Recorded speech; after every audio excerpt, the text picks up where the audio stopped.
श्री गोपाळ कृष्ण भगवान की जय। माझे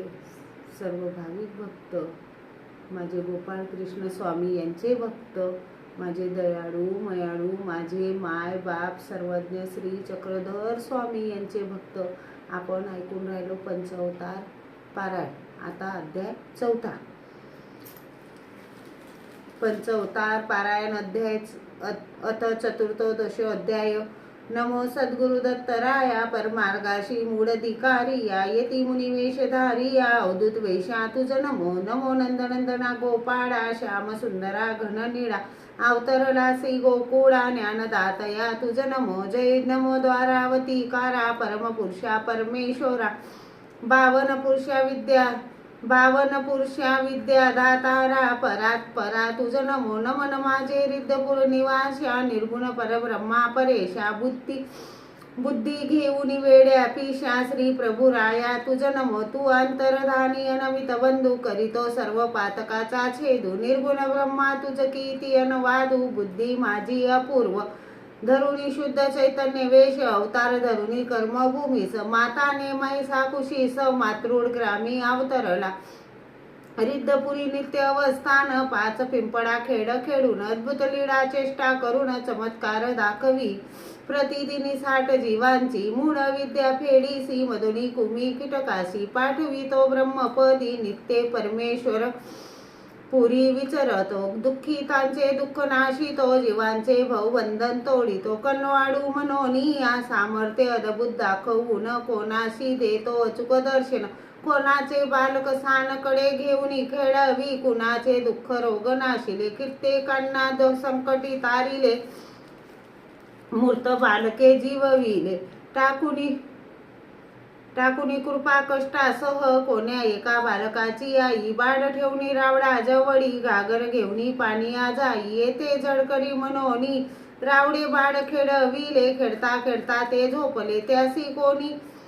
कोणीडे निजविले निघून गेले बिद्रीसी बाई आली पाणी घेऊन बाळास पायी घरात जाऊन बाळ कोठेही दिसेना दुःखी झाली अंतरी इकडे तिकडे शोधिले एका कोपऱ्यात निजलेले पाहून मन हरुषले मने रावड माय बापू तशीच दयेची पाखर मजवर घालावी निरंतर विनंती माझी जोडून कर जतन करावे मजलाजी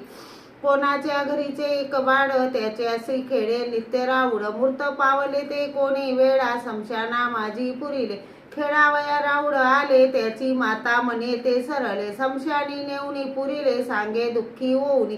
दयामया उत्पन्नली मनी गेले धुडू धुडू समशानी माती दगड फेकूनी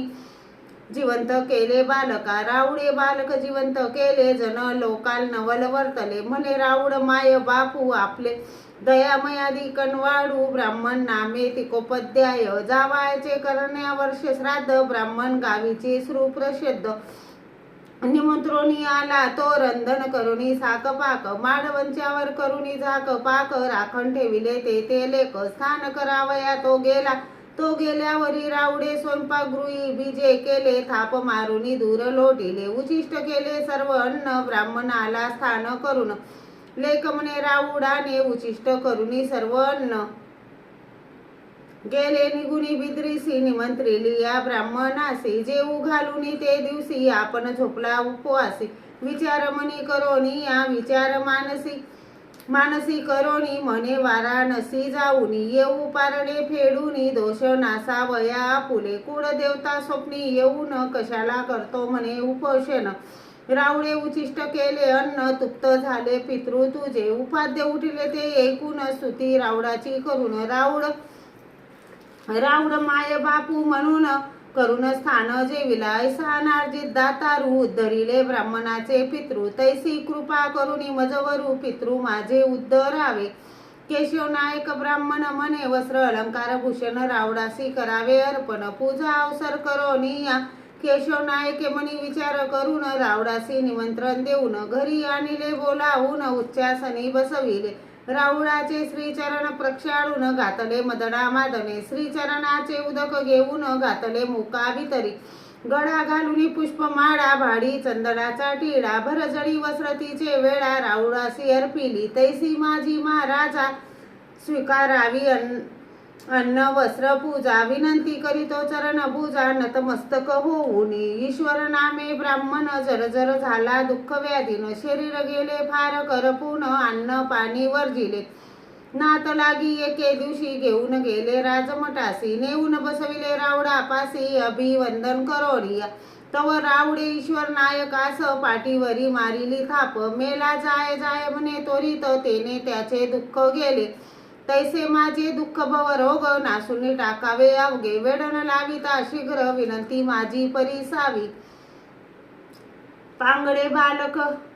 पांगडे बालक एके दिवशी बसले होते दारणट्यापासी राऊड गेले त्यापासी कृपा दृष्टी अवलोकिले मेली जाय जाय म्हणून पाठीवरी मारिले थपकोनी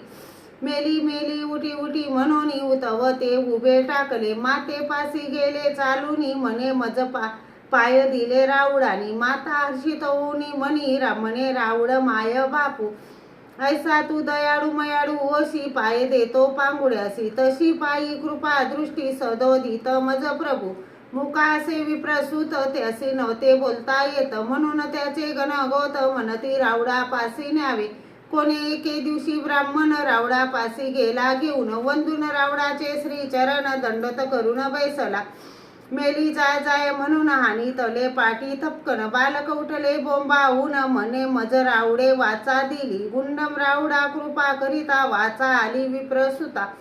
आचार्य करती सर्व जनता म्हणती राऊड माय बापू उत्तरवाडीचा अद्यांतरी घरी श्री प्रभू जाऊनी खानपान करी विटाळ काही ना धरी अंतरी ऐसा समतेचा माता पिता गावीचा दुर्बल ब्राह्मण कन्या उपोर झाली म्हणून प्रभू गोसावी याकडे जाऊन म्हणे वेच द्यावे जी राऊड प्रसन्न होऊन वाजेश्वरा पश्चिमे जाऊन मेला जाय जाय येथ उकर म्हणे निघल ते जावे घेऊन विप्रकन्या विवाह करणे तिनं आजोडी आसू दिले दान होऊन आनंदित ब्राह्मण आसू घेऊन घरी गेला आसू मोडून विप्राने विवाह केला थाटो लग्नात केले कन्यादान म्हणून उपकार राऊडाचे कोणी तेलिनीची सान पोर खात होते लाखाची भाकर रावडे घेतली हिरावून करू लागले आरोगना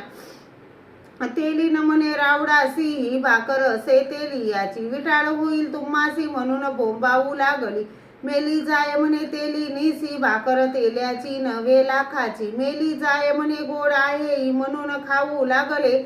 सावडापूरची सासूरवासीन लेख जावई येईल म्हणे त्याची करावी बोड वन चिर चोडी देऊनी